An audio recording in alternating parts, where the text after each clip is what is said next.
अ, राजगवई public school Sangharshnagar येथे इयत्ता 7वी मध्ये शिकत असणाऱ्या विद्यार्थिनीने तिला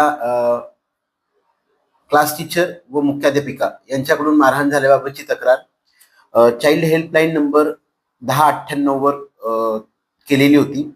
सदर तक्रारीची दखल घेऊन महिला व बालविकास कल्याण विभाग यांच्या समुपदेशकांनी यशोधरानगर पोलीस ठाणे याशी पत्रव्यवहार करून सदर प्रकरणात चौकशी करून कारवाई करण्याबाबतचे आदेश दिले होते. सदर प्रकरणात पीडित 13 वर्षीय मुलगी जी इयत्ता 7वी मध्ये राजगवई पब्लिक स्कूलमध्ये शिकते, तिला तिची क्लास टीचर व मुख्याध्यापिका यांनी हाताने व स्टीलच्या स्केलने मारहाण केल्याबाबतची बाब निदर्शनास आल्यानंतर सदर प्रकरणात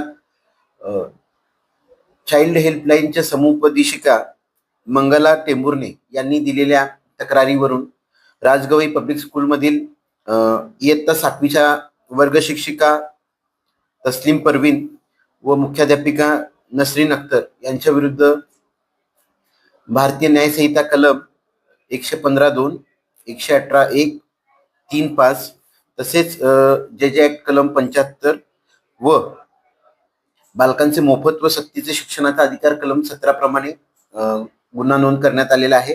सदर प्रकरणात पुढील तपास यशोधरानगर पोलीस ठाणे करत आहे. प्राथमिक तपासात ही माहिती आलेली आहे की क्लासमध्ये जो टास्क चालू होता त्या टास्कवर लक्ष न देता सदर पीडित मुलगी व तिच्या इतर मैत्रिणी वेगळ्या गोष्टी करत होत्या अशी माहिती प्राथमिक तपासात समोर आलेली आहे.